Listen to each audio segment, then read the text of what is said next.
Hello everyone and welcome to another episode of Orthodox Banter with Boyan, and today's question is again about confession. Yes, I sort of searched confession in the comments and a lot of interesting questions popped up, so I thought I make a brief series out of it. Today's question is from Burger F Real. Boy, today I went to talk to the priest. First thing I asked was about confession, and as I talked about the second thing, he thought that they were my sins. Yes, there is a little language barrier, and did the confession prayer. Please talk about faulty confessions and sacraments. Okay, from what I understand from your question, you were talking about the confession, and the priest misunderstood it. That it was an actual sacramental confession and you received absolution. Okay. I'm the boy in question, and if you find these videos useful, please consider helping us out on Patreon. So, first of all, are you really sure that this was confession? Because he might have simply blessed you. Because generally, unless there is some kind of extreme circumstance, the priests don't perform the holy mysteries or sacraments without at the very least having the epitrachelion, which is this strip of clothing that they wear about their necks, and it is actually an indication that the priest is acting in his priestly office as a representative of Christian people. So, if he wasn't wearing it, you definitely weren't confessed, again, unless this was something extreme like a sinking ship, which I doubt it was. Second, what if you received confession but aren't like a member of the church? Well, accidental receptions of holy mysteries do happen. Most often it happens with communion. Like some guest will come, for example, to some big divine liturgy, and they will receive communion because, monkey see, monkey do. Ironically, even though you absolutely have to be baptized to receive the holy mysteries, in the holy tradition, it seems like God is not too fazed when this happens. I remember this, and this is an ancient Christian tale. Like some children, were playing, and the bell rang out for the divine liturgy. And one of their friends, these were small children, was a Jewish child, and they all went to the church, and the Jewish child, seeing what his friends are doing, also went and received the Eucharist.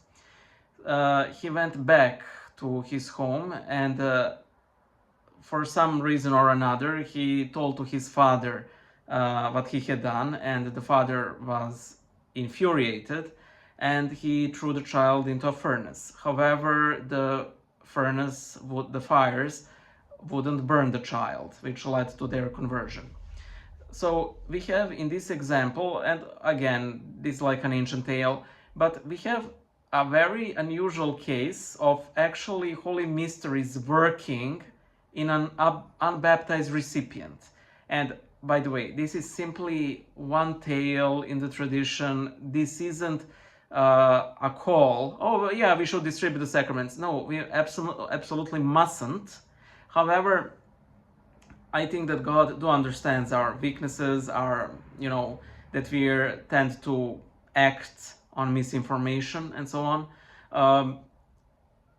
Honestly, because this was an accidental thing, simply thank God that you at least received some sort of blessing. When it comes to faulty confessions and holy mysteries, I think in general, the Lord supplements the lack. There is this also story from Greece. A newly ordained priest was serving the divine liturgy, and this liturgy was attended by the bishop, but from what I could understand, the bishop wasn't serving. And out of panic, and the priest simply skipped the prayer of the consecration, because those pages, they can get sticky. You flip 2 pages, you skip the most important part of the liturgy. And the other priests were like, told the bishop, tell him to go back to read the consecration. And the priest, the bishop answered was very wise. He said, there's no need, the Holy Spirit still descended. God is not a strict judge at a dancing competition. And I think that this rule is actually a really good one.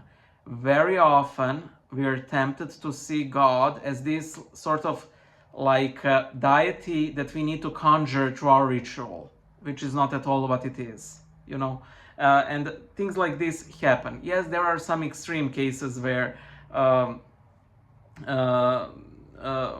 this does not work, but even in cases like, for example, in cases where somebody is living out their Christian life, they're receiving the communion, they're confessing, and so on, and it turns out that they weren't baptized. Sometimes the bishop will simply rule, let him or her continue, they're Christian.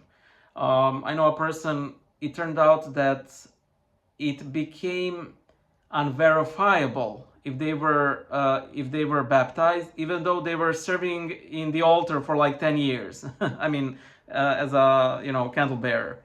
However, he was still baptized by conditional baptism. That is what the bishop decreed. Again, the bishops have this power to loose and bind.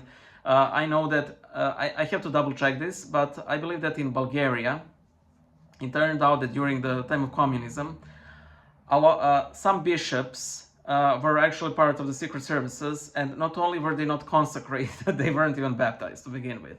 But the church simply said, we'll count them as bishops, And again, what I say before, what I say often, it is ultimately what the church accepts as priesthood, as baptism, faulty as it may be. Even if the baptism was done by Arians, even if in Russia they do not reordain Catholic clergy, they simply, vest them in Orthodox vestments. We have such cases. We have cases of these undercover secret agent bishops who actually become bishops by decree of the church without actual act of consecration. I think that anxiety can literally fester in spiritual life, and there is no need. I know that a lot of people dislike Dennis Prager from the Prager University. However, he once said something that I thought was extremely profound, even if it was very simple. God has common sense, and I think that is a fine rule to live by. Yes, it's not supposed to lead me to laxity. Oh, God has common sense. I'll do whatever. No. He has common sense. He's not stupid. That's a very important distinction to make. So yeah, if you accidentally received a holy mystery, most notably communion in the Orthodox Church, and you're not Orthodox, please do not do this. We do, after all, consider it an act of sacrilege. If you really want to, the church is waiting for open arms to receive you, So there's that, and I hope to see you guys in one of the next videos. Bye.